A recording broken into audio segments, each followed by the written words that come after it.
Hello दोस्तों, भूत की कई कहानी आपने सुनी ही होगी, लेकिन आज मैं आपके लिए एक ऐसी कहानी लेके आई हूँ जो एक सच्ची घटना पर आधारित है, जिनको सुन के आपके रोंगटे खड़े हो जाएंगे। ये कहानी हमारे साथ शेयर किए है एक जोधपुर के छोटे से गांव में रहने वाले टीचर ने। तो चलो दोस्तों शुरू करते हैं। कई साल पहले की बात है। मैं जोधपुर के एक छोटे से गांव में प्राइमरी स्कूल में अध्यापक था। मेरे साथ उसी स्कूल में 5 अध्यापक और थे। उन लोगों की शादी हो चुकी थी और उनका अपना अपना परिवार था और मैं कुंवारा था। मेरी शादी नहीं हुई थी। सब लोग गांव में मकान भाड़े से लेकर रहते थे और मैं स्कूल के पास ही एक अलग छोटा सा कमरा बना हुआ था, जिसमें मैं अकेला ही रहता था। स्कूल के चारों ओर खेत और झाड़ियां थी। स्कूल गांव से थोड़ी दूरी पर था। स्कूल में बिजली नहीं थी और मैं अकेला अपने कमरे में लालटेन जला के खाना बनाता और खाकर सो जाता था। तभी मेरे एक दोस्त ने बोला कि आप अपना टाइम कैसे निकलते हो? कल से हम लोग खाना खाने के बाद रात में तुम्हारे पास आएंगे। तुम्हारा भी थोड़ा हंसी मजाक में टाइम पास हो जाएगा। दूसरे दिन स्कूल से छुट्टी होने के बाद घर पर जाकर खाना वाना खा के अपने कहे अनुसार मेरे सारे मित्र रात को 10 बजे मेरे घर पर आ गए और हम लोग बातें करने लगे। थोड़ी रात बीत गई। तभी हमारे एक मित्र ने कहा कि यहाँ पर ना तो बिजली है ना तो टीवी है।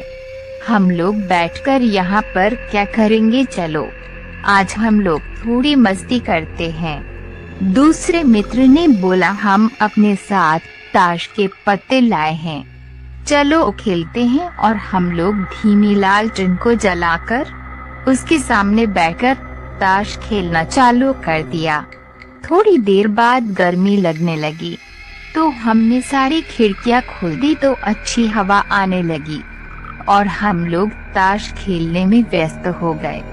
तभी हमारे तीसरे मित्र ने बोला कि हमारे पास बीड़ी और माचिस भी है।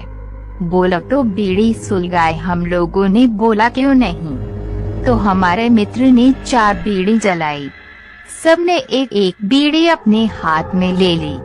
तभी एक मित्र ने बोला अरे मुझे भी तो पिलाओ। हमने हंसकर बोला क्यों मजाक कर रहे हो, अभी तो तुमने बीड़ी अपने हाथ में ली थी।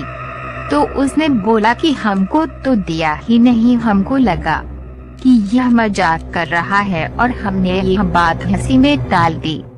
दूसरे दिन मेरे मित्र लोग मेरे घर पर फिर से आ गए और बीड़ी ताश के पत्ते खेलने लगे। ये सिलसिला फिर देर रात तक चलता रहा।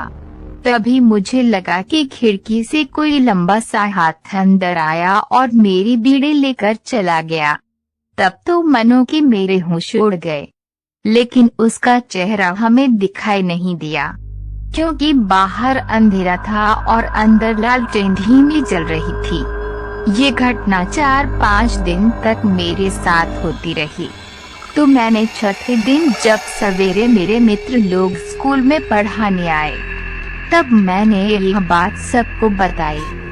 सबने बोला हाँ मैंने भी सुना है कि स्कूल के अंदर किसी अध्यापक ने किसी कारण जहर खाकर आत्महत्या कर ली थी और उसी की आत्मा आज भी स्कूल के आसपास भटकती रहती है।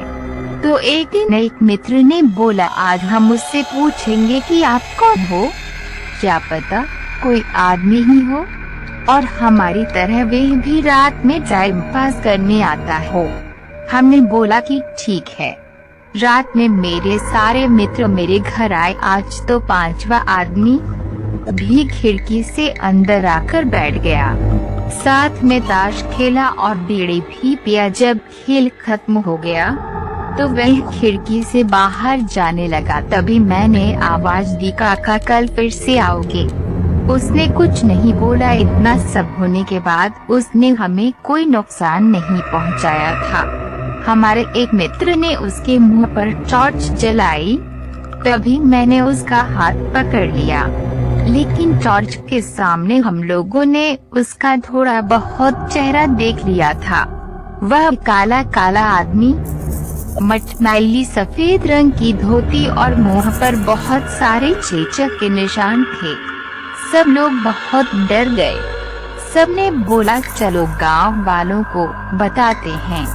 हमने बोला नहीं, बच्चों के भविष्य का सवाल है, कोई अपने बच्चों को स्कूल में पढ़ने के लिए नहीं भेजेगा। तभी एक मित्र ने बोला चलो कल से जहाँ पर ये जलाया गया था वहाँ पर बीड़ी माचिस ताश के पत्ते रख देते हैं, क्या पता इसको भी इन चीजों में दिलचस्पी हो। दूसरे दिन हम लोगों ने ऐसा ही किया तो रात में वे अंदर खेलने नहीं आया।